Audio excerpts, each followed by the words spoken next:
നിങ്ങളുടെ favourite shows ഇനി ഒരിക്കലും മിസ്സാവില്ല. ഇപ്പോൾ C5 കാണും നിങ്ങളുടെ ഫേവറേറ്റ് ഷോ തികച്ചും സൗജന്യമായി.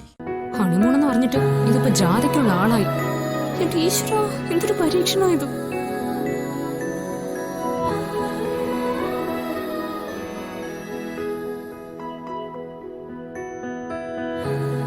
നേരത്തെ താൻ പറഞ്ഞത് സീരിയസ് ആയിട്ടാണോ? എന്ത്? അല്ല, താൻ വരുന്നില്ലെന്ന്. എന്തിനാ? സജ്ജേട്ടൻ പോയിക്കോ, ഞാൻ വരുന്നില്ലെന്നാ പറഞ്ഞത്.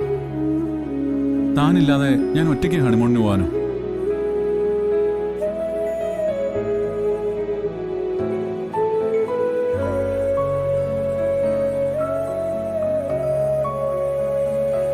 ഒരു കാര്യം ചെയ്യാം, താൻ വരണ്ട.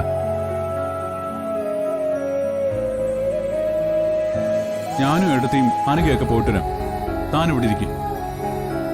അല്ലെങ്കിൽ വേണ്ട, താൻ തന്നെ വീട്ടിൽ പോയിക്കോ. അങ്ങനെ എന്നെ ഇപ്പോൾ ഒഴിവാക്കാൻ നോക്കണ്ട. അപ്പോ താൻ വരുന്നുണ്ടോ?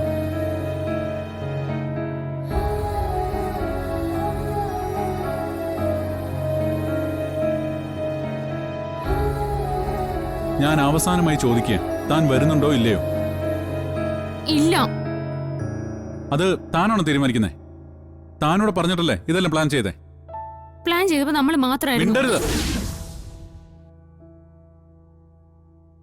ഈ യാത്രയിൽ താനും വരും. വന്നില്ലെങ്കിൽ തനിക്ക് എന്റെ സ്വഭാവം ശരിക്കും അറിയില്ല. അവളുടെ ഒരു ദേഷ്യം. ഡേ, ഇങ്ങോട്ട് ഓടി. ഡേ, ഇങ്ങോട്ട് വരാനല്ലേ പറഞ്ഞേ?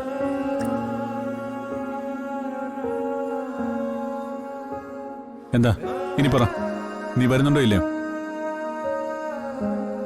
വരുന്നില്ല എന്ന്. വരുന്നു, വരാം.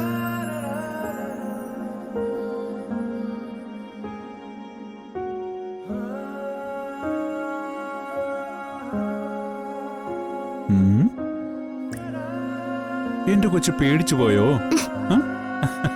ഇതൊക്കെ സച്ചേട്ടന്റെ ഒരു നമ്പർ അല്ലേ? താനിത് എവിടെ പോവുക?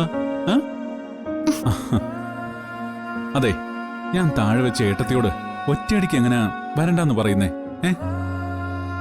മീരയെടുത്ത് വരുന്നുണ്ട്. അവന്തിയേട്ടത്തിയോട് വരണ്ടെന്ന് പറയുമ്പോ നമ്മളെ കുറിച്ച് എന്ത് കരുതും? രണ്ടും നമ്മുടെ ഏട്ടത്തിമാരല്ലേ? അതൊക്കെ എനിക്ക് അറിയാം സച്ചേട്ടാ. അനഘയും കൂടി വരുന്നുണ്ട്. സന്ദീപിനെ ഒന്ന് ശ്വാസം വിടാൻ പോലും അവള് സമ്മതിക്കില്ല. നമ്മളൊരു യാത്ര പോവാൻ തീരുമാനിച്ചത് തന്നെ സന്ദീപിന്റെ മൂടൊന്ന് ശരിയാക്കാന്ന് കരുതിയിട്ടല്ലേ?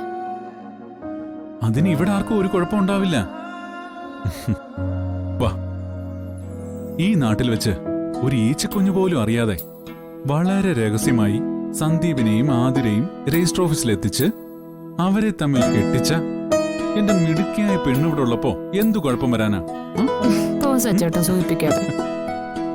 കാര്യല്ലേ പറഞ്ഞത്? ഇതൊക്കെ നമുക്ക് മാനേജ് ചെയ്യാവുന്ന വെറും ചീള് കേസല്ലേ? ഇനി താൻ പറ, വരുന്നുണ്ടോ ഇല്ലയോ?